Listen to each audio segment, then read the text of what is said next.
Je vais répondre à la question de qui veut comprendre un comportement masculin.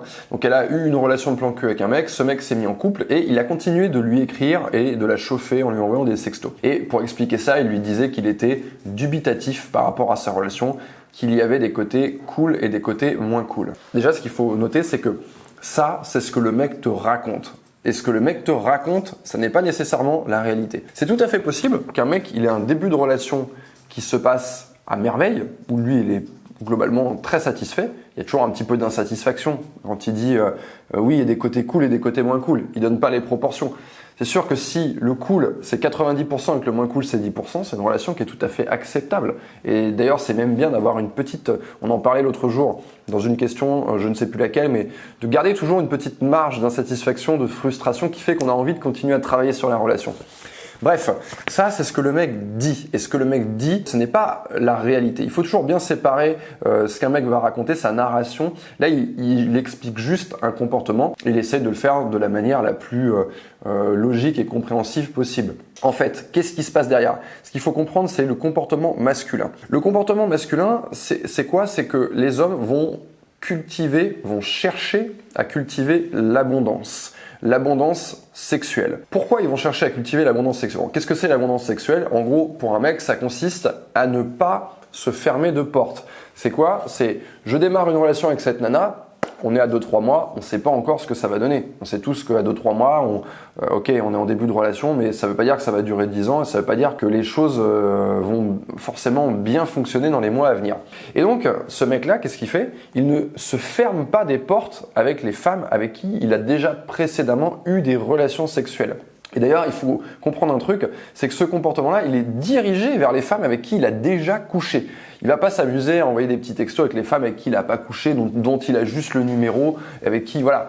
C'est surtout dirigé vers les femmes avec qui il a déjà eu des rapports sexuels. Donc, il y a cette nouvelle femme avec qui il a des rapports sexuels, et peut-être qu'on peut imaginer qu'il y a 3, 4, 5 femmes dans sa vie avec qui il a eu des rapports sexuels récemment, ou alors il y a 1 an, ou il y a 2 ans. Eh bien, toutes ces petites portes qui sont là, toutes ces petites portes, il n'a pas envie de les fermer. Donc qu'est-ce qu'il fait?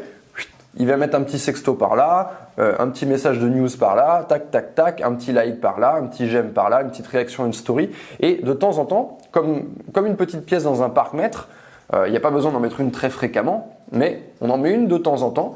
Et là, il te donne une illusion que oui, ma relation va bientôt se finir. Parce que ce qui va se passer, c'est que s'il ferme cette petite porte avec toi et qu'il arrête de mettre cette petite pièce où, en fait, il vient tester ta disponibilité, il vient tester ta réactivité. J'envoie un sexto, est-ce qu'elle répond? Alors déjà, 1, est-ce qu'elle répond? Donc, est-ce que le canal de communication il est ouvert? 2, est-ce que la réponse, elle est positive ou est-ce que c'est une réponse du style « Eh, va te faire foutre, gros connard ». Et donc, en fait, il faut voir ça sous forme de test comme ça. Et donc, les mecs veulent cultiver cette abondance. Et ce qu'il faut comprendre, c'est pourquoi ils veulent cultiver cette abondance. Parce que probablement, vous ne comprenez pas ce comportement masculin parce que vous dites « Mais moi, j'ai pas besoin de faire ça. Pourquoi les mecs, ils ont besoin de faire ça ?» Eh bien, c'est très simple.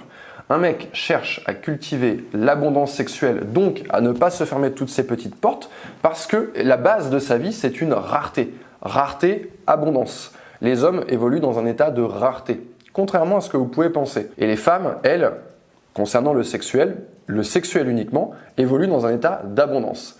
Homme, rareté, femme, abondance. Donc vous connaissez l'état d'abondance sexuelle. C'est quoi l'état d'abondance sexuelle? C'est pas forcément quelque chose que vous mettez en pratique, mais c'est quelque chose dont vous avez l'intuition que vous savez.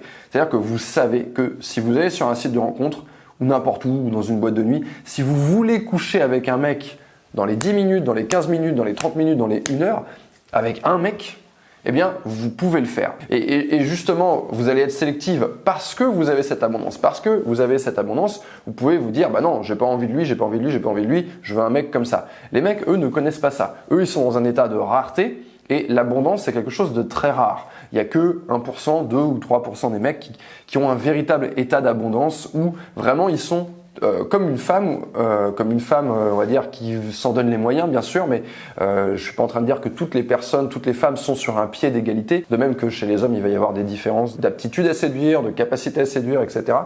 Mais voilà, il y a que quelques hommes comme ça qui sont dans ce véritable état d'abondance. Donc les mecs cherchent en permanence dans leur vie à s'échapper de cet état de rareté. Et même quand ils sont dans une relation, ils savent très bien qu'ils peuvent retomber, si la relation s'arrête, ils peuvent retomber dans cet état de rareté. Et donc, s'ils se retrouvent dans cet état de rareté, ils vont souffrir, ils vont être malheureux. Ils vont pas être malheureux parce qu'ils vont coucher avec personne. Parce qu'il y a beaucoup de mecs qui couchent avec personne, ils sont pas malheureux pour autant. Ils vont être malheureux parce qu'ils vont avoir cette sensation de solitude, cette sensation qu'ils ne peuvent pas le faire. Par exemple, vous savez que vous pouvez le faire, mais c'est pas pour autant que vous allez le faire. Bien, les hommes, ils veulent aussi avoir ce sentiment-là. Voilà pourquoi les hommes, même quand ils sont en relation, ils vont faire des cercles comme ça autour, en quelque sorte, de leur harem. Ce que j'appelle harem, c'est toutes les femmes avec qui ils ont eu des aventures où il s'est passé un truc un peu sexuel, et ils testent, ils envoient comme ça des petites pièces et ils regardent si le canal est ouvert, ils regardent si ça répond. Voilà l'explication de ce comportement masculin donc, qui vient de cet état de rareté que 98% des mecs connaissent et qui est leur réalité.